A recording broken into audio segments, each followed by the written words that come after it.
Hello, hello, and welcome back as I get ready to fire Tank Girl's ashes out of a cannon in Perfidious Pete plays XCOM, The Long War 2. I wish I had the inclination or desire to do something a little more, like, poignant and meaningful for Lori Tank Girl Petty, but what am I supposed to say? Tank Girl wasn't even with the project long enough to run over a kid on a skateboard. She never even had the opportunity to drop her patented, "Oh, my nipples are hard, let's go," catchphrase from Tank Girl. I mean, her nipples may be hard right now, but if they are, it's from rigor mortis, not from arousal. That's the thing that's going. And yeah, I guess maybe a more poetic man would spin this whole eulogy and say that Lori Petty's eulogy is probably a eulogy for the entire run, since this bad boy is definitely going down in flames like a Michael Jackson Pepsi commercial being filmed aboard the Hindenburg.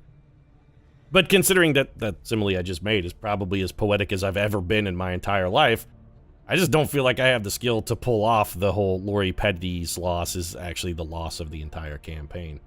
So instead, I'm just gonna light the fuse on the cannon, give Lori a Hunter S. Thompson-style send-off, and get back to flinging baby otters into a meat grinder, which is what this entire run has turned into. So I think with the baby otters into the meat grinder thing, I may have just topped my previous best metaphor right there. That's like the cutest possible animal one could throw into a meat grinder, and therefore being the cutest also the most monstrous animal one could throw into a meat grinder, right? What's cute? I mean, baby owls are also pretty cute. They really are, but nah, I think baby otters got the one up on them. What animal would you toss into a meat grinder to prove how vicious and vile you are?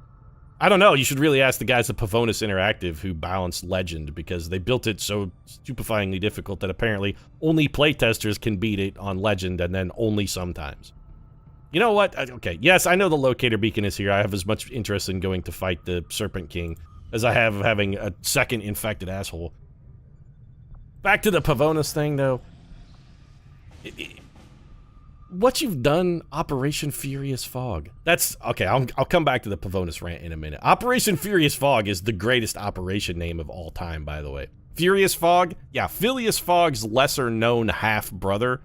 It's like his younger half-brother. They both competed in a competition to go around the world in 80 days, but Furious Fog, like, struck a curb as he was leaving Piccadilly Circus, tore the wheel off of his vehicle, and just immediately went into, like, a foaming rage and started murdering spectators. He never actually made it out of London, because the Bobbies came and beat him down, arrested him, and threw him in Blackgate Prison. I'm sorry, Furious, you just don't have what it takes in order to travel around the world in a mere 80 days. Why, you didn't even make it out of Piccadilly Circus, and now you're looking at life in prison for beating the 17 onlookers to death with your fists. I'm sorry, Furious Fog. You are simply too furious for such a gentlemanly competition. 27 intel and an intel package. More importantly, it counters a dark event, which gives aliens will to survive, because, you know, sure, that's a thing they need. They already don't have every overwhelming advantage. Let's give them something else. We will do this mission. 10 days, 15 hours, mostly because it's just neutralize a target in a vehicle. There's a couple easy ways we can do that. Pete, are you gonna try and capture the guy and go for the extra intel package? No, I'm not. I don't give a single shit about that intel package. I'm gonna send in one guy with the one shinobi to spot, one guy with a rocket, and then probably one other guy with a, I'm guessing, sniper rifle. So Kiefer, go be my shinobi. Yeah, it's fine. Kiefer's gonna be spotting for us. Let's get him sorted. Michelle Wheelman Rodriguez, sure, you can be the guy who kills civilians. I love giving you that job, by the way. I'm sorry, I feel a little guilty about it. What's my job, Pete? What do I do here on this XCOM project? You're the person we send to execute innocent civilians. That's your job. You're the person who murders civilians. Are you okay with that, Michelle Wheelman Rodriguez? If you're not, I could go buy you, a couple hits of brandy and get you pumped up to where you're suddenly okay with it. We could probably make you okay with it pretty easy, I get a feeling. Tom, small size. Oh, we got Fred Durst and Tom. You know what, Kiefer? Here, you're off the job, actually. Let's just send promises on this mission. Or is it whispers? Promises? Tom, small size, Sizemore, and Fred D. Weapon Durst. We're going to send them, and then we'll throw Michelle Wheelman Rodriguez on it. This is the only team I'm sending in, because this has a fixed evac, right? So what's our goal? We're just going to move to the evac point. Once we're there, we set up shop, try to get a squad site shot with Michelle Rodriguez, and then we just have Shinobi Fred Durst run like hell once the jig is up. Go get him, promises. Why are you doing this mission if you're not going to try and capture the guy? Because it thwarts a dark event, that's why. If I can go shoot one civilian in the head to stop a dark event, I'm absolutely going to do that. Now let's get back to the Pavonis rant here. And I have another metaphor that I'm going to fling at you here. What Pavonis has done with Legend on Long War II, effectively they've made I Want to Be the Guy. A game that's simply, it's not really very fun to play. It's not enjoyable. You lose. Here's the thing. You can be doing everything perfectly and still lose the game. Sometimes you just lose due to straight up random number generation.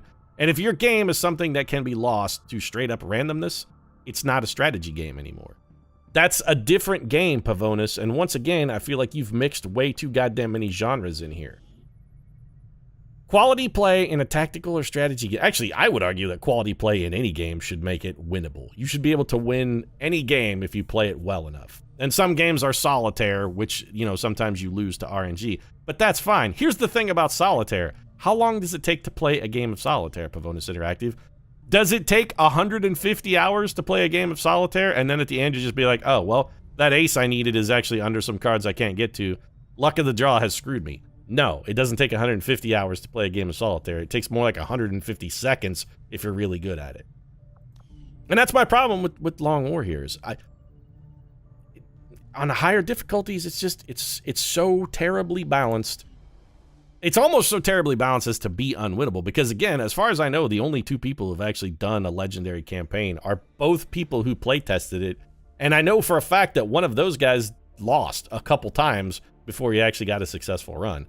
If that's the threshold you're setting, Pavonis, to make your game approachable, you have set the bar too high. Which one of these rookies? I don't even remember which one. I want to take the one that has the best aim and make him a ranger to replace Lori Petty. But if that's the bar for the level of skill and ability you need to approach your game, no. You've set the bar too high. The purpose of games is for them to be fun, but more importantly, from a business perspective, Pavonis, the purpose of your game is to get people to enjoy it so they want to buy more of your products.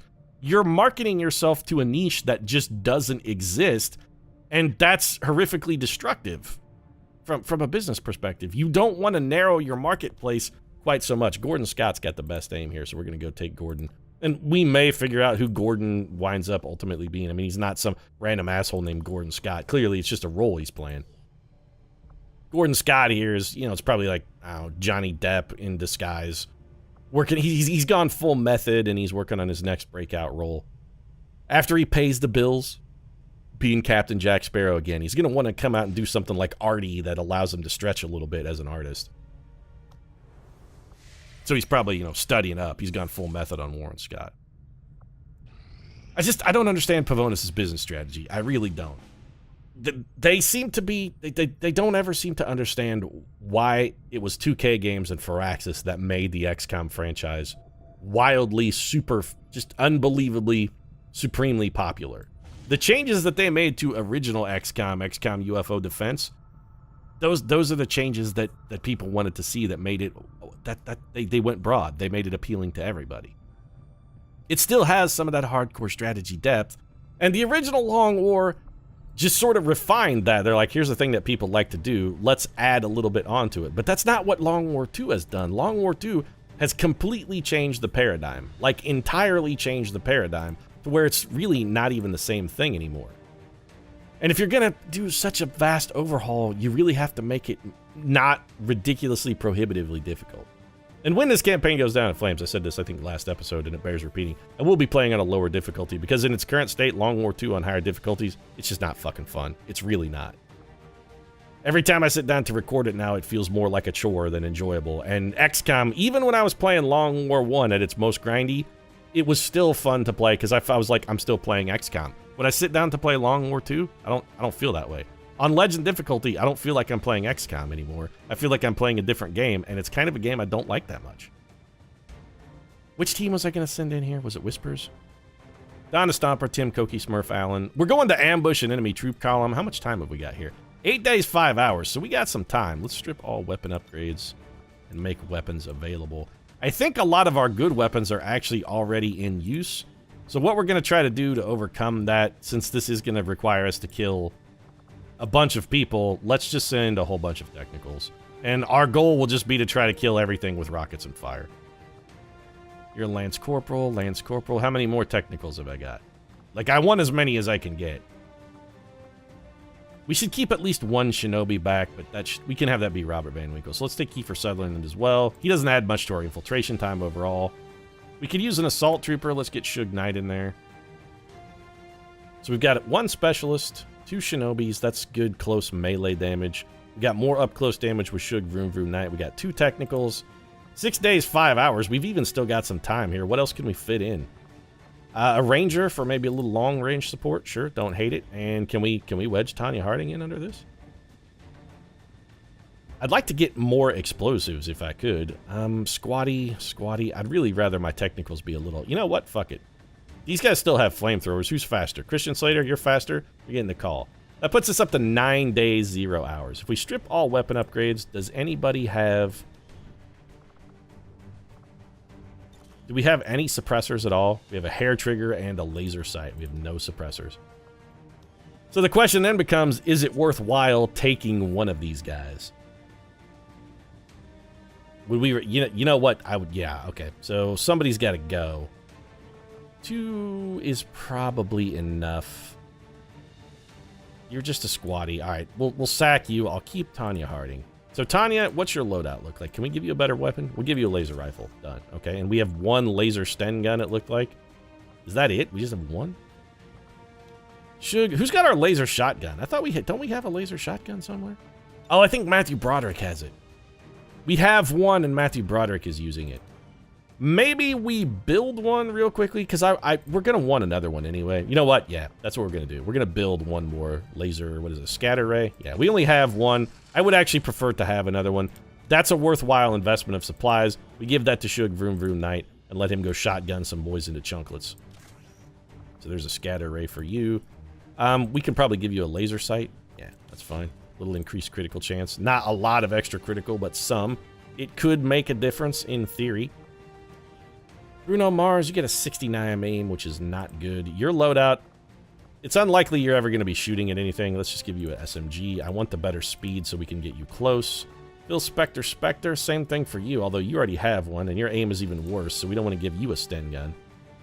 Who's someone who might actually be shooting a Sten gun if we give him one? Is there any kind of soldier we can get in here? Maybe we can't take a technical, or, I mean, what's this rookie do? Still puts us over. All right, we're not going to make it then. The rookie is still too much. I mean, there's a non-zero chance that Don the Stomper might be firing a Sten gun here. We got 7 troopers to try and ambush, and this also feels like it could potentially be a run-ender here. Just because of the caliber of enemies we're going to be fighting. There are way too many enemies with ridiculously huge health totals for us now. I kind of feel like we need a grenadier on this mission. But then again, I don't, because our grenades do piss poor damage. Even if we can hit 3 people with a grenade, it still does like 9 damage. Doing 9 damage to 3 enemies isn't that useful anymore. You know what? It's fine. Let's do it. We may even try and boost this. Just for the extra infiltration and to bring the total number of aggregate enemies down if we can. And then again, here's the other thing. That's 8 days away. There's a non-zero chance our campaign is over before we ever even make it. That mission may never even happen. At this point, I'm really overthinking. We got Operation Hammerfire. Therese Berg, scientist, we need her. We gotta have her. We're 71% infiltrated. The enemy is alerted. We were gonna boost this one, I guarantee. Enemy readiness down to normal. Enemy activity down to light. Well, we're really not gonna do any better than that. Extract a VIP. Rescue a defector. Oh, this is a liberation mission, too. Okay. Extract VIP from Advent City. Well, this is it. This is our mission, then. Let's do it.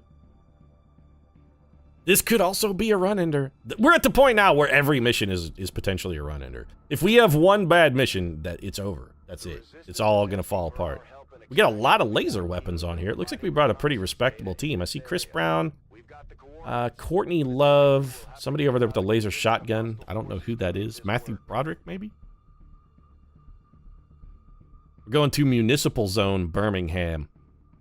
Yes, Pete, the staid, kind of no-nonsense name we prefer here in the UK. We call a thing. We like to have it say exactly what it is that's written on the tin. And here in the Municipal Zone of Birmingham, damn it, we call it Municipal Zone Birmingham.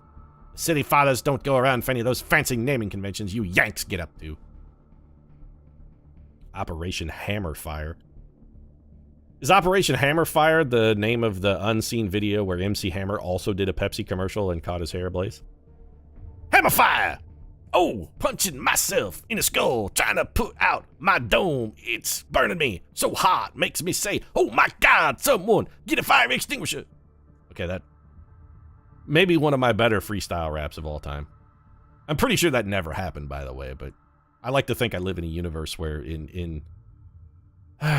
if I could go back and butterfly affected Ashton Kutcher style, that's what I would do, is I would try and convince Pepsi to give that contract to MC Hammer instead of Michael Jackson. Was MC Hammer even big when Michael Jackson's hair caught on fire? Probably not, because that was like in the early 80s. I mean, I can barely remember that because I was a very young kid at the time.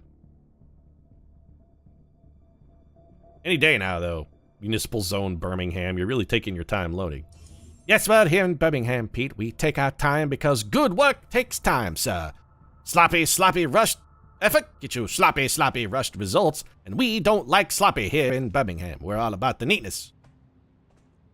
Okay, so we have the revealed start. We gotta go not that far.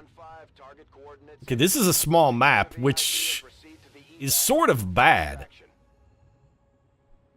Alright. Oh, never mind. That's a little further than I thought it was. But this is a small-ish map. So we're like 4 turns at a sprint from extraction. I don't hate that. Where's my shinobi? Courtney Love, Matthew Broderick, Wahlberg, Bill Cosby, Matthew McConaughey. No, though, where's my shinobi, though?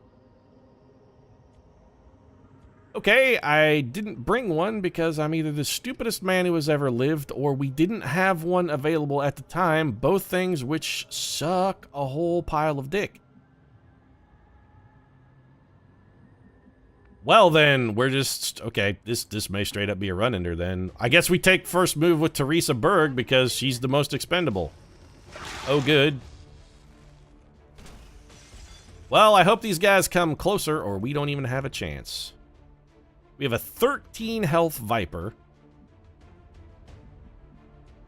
Well, on the plus side, these guys are up against the zone edge, right? So we can probably go forward without too much fear of spawning additional pods. And we're going to be able to kill like a maximum of one of these guys, right? Courtney Love could fire a rocket. What's your scatter look like up here, Courtney? We have you drop it here. It's gonna hit pretty much right up here if we drop it here. 0.86 tiles means it's gonna scatter 1 tile. This will destroy all of that cover.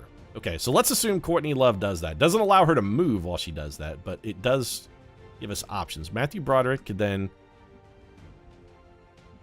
He could... Well, I was gonna say he could get behind this Viper to get a flank. He can get a flank shot on the Viper if we move to there. And he could make it to that location. So that pretty much accounts for everything then. We can kill these guys because they would theoretically be out in the open. We just need something to do with that Viper. And our something there might just be hit him with a flashbang. Or we could have Matthew to Joker McConaughey hit him with suppression. I don't love this plan, but I also don't hate it. And considering our overall position, I think this is probably best. This is what we're going to do. Courtney Love, make it go boom, girl. Nice work. Okay, so we got 3 exposed, right? Now, every enemy in the universe is going to come running towards this explosion, so we do have to bear that in mind. A lot of people are going to come wanting to check that out. Matthew Broderick. I think we have you just dash to here, take this flank shot, shoot that Viper in the back. No muss, no fuss. That's one and done. Well, this may not kill this Viper. Oh, wait a minute. You could be here? How come I can't put you in this tile? You could be here instead. Or alternatively, no, I mean, I want you to have a flank shot. I wouldn't mind you being inside the building when it's done, though. Let's do this instead. We're gonna have to kick open a couple doors, but hey, who doesn't love kicking open doors? So, what do you got? 90? We don't even have a 100% chance to hit, and we're only 58% to crit? Why is this guy so hard to hit? Crit flanking, close and personal weapon crit hit. He's 28 dodge. We're still gonna do it. We did hit, did critical, and still didn't get the kill. That guy has 1 health left. So Mark Wahlberg, You have a 69, a 69, and a 69 on these targets in the open. I would really rather you shoot twice for 2 69s. You're fast enough to catch up. If we can get 2 kills out of Mark Wahlberg here, that's extraordinarily helpful. Marky Mark, 7 damage sectoid, 7 damage sectoid. Can you go back to back? The big hit with 2 big hits right there. Okay, you got it done. So that means the Joker can walk up here. He'll be standing in the open, which admittedly sucks. And then all we need is somebody who can throw a grenade at the Viper for the kill. Chris Brown does not have an explosive grenade. Bill Cosby can handle the grenade part if we need him to.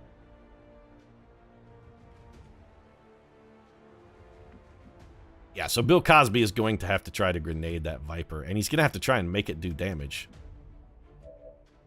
Okay, we've got some options here. McConaughey, you have a flank shot from this tile? You do. Go take a flank shot at the sectoid then. We need to hit him and get him dead. He's got to be hit and killed right now, preferably. Hit and killed. There it is. Okay. We needed 7 damage times 3, and in 3 shots, we actually got 7 damage. That's far better than we really had any right to expect. Alternatively, the other thing we could do is just have top hits come in here and throw command at our boy and give him another action with a shotgun shot. That way we don't have to worry about grenade. I kind of like that better. Let's just do that. It's much easier. Chris, top hits Brown. He commanded. All right, give Matthew Broderick 1 more shot. He's taking all your actions. Broderick should now have another shotgun shot. Just put it in the mouth and pull the trigger, son. Even a graze is a kill. For a second there, I thought we missed, and I was going to be utterly, unspeakably furious, but we didn't. So you hunkered down. Cosby, I think we just move you forward, drop you into some Overwatch.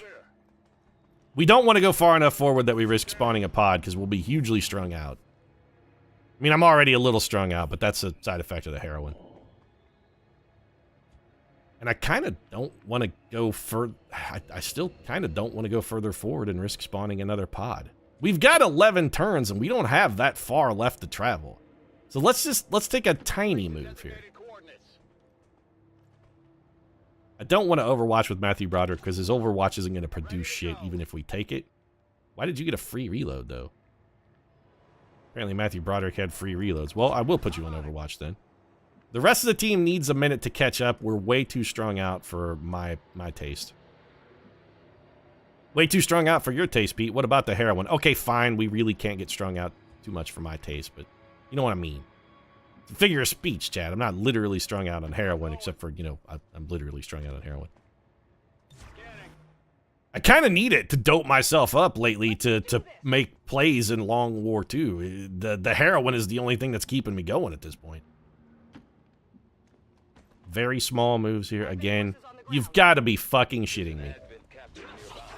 Unfucking believable.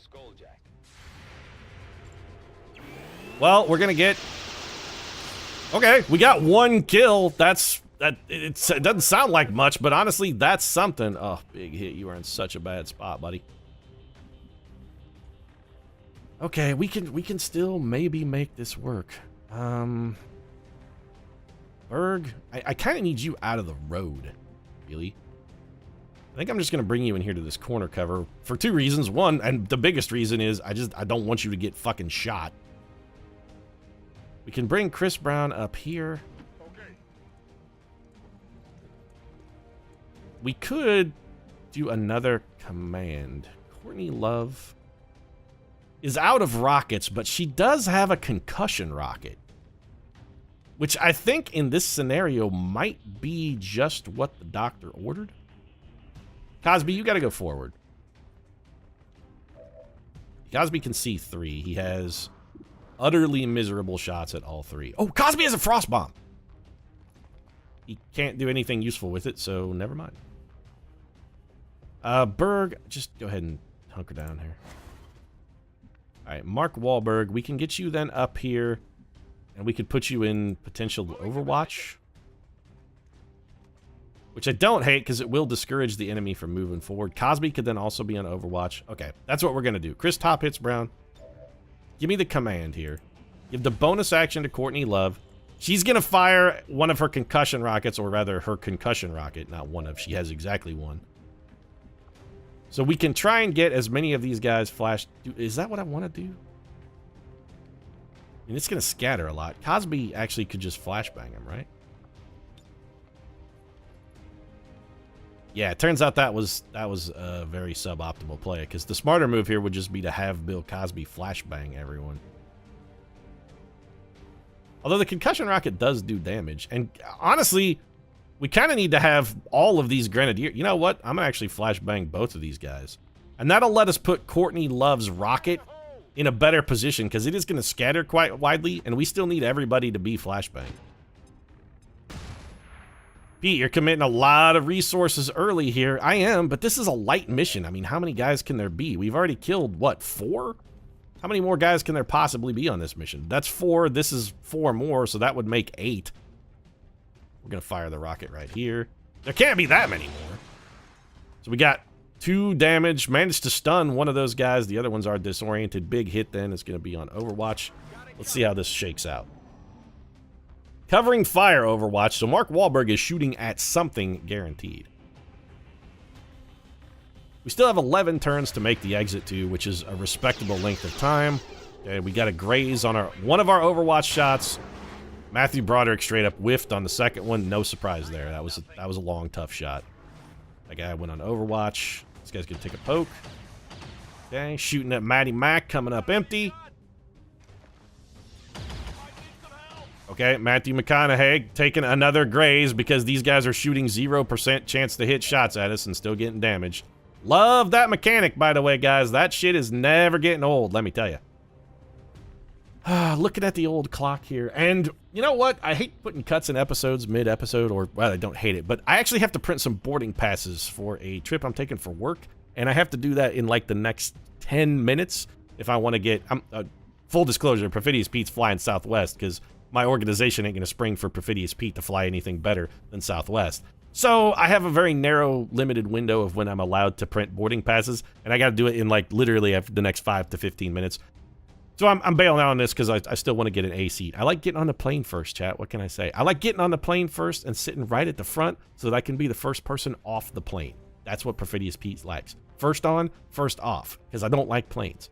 So I'm going to bail on this one. Go print my boarding passes. If you enjoyed the episode, feel free to drop a like down in the comment section. Support really does mean a lot. If you'd like to see the stunning conclusion of this particular catastrophe, and now that I'm thinking about it, are any of you guys officers? Because I wouldn't mind skulljacking one of you. Oh, Pete, you're looking to jack Advent now? Hell yeah, I'm looking to jack Advent. I'm looking to any port in a storm. That's what I'm looking for. Doesn't look like any of these are officers. Maybe, just maybe, if we can engineer a perfect scenario, we'll try and skulljack an Advent officer and see if we can get a little codex action as well. Right now, though, this episode is done. If you enjoyed it, you know what to do. Thanks very much for watching, and I will see you again soon. Boarding pass in hand.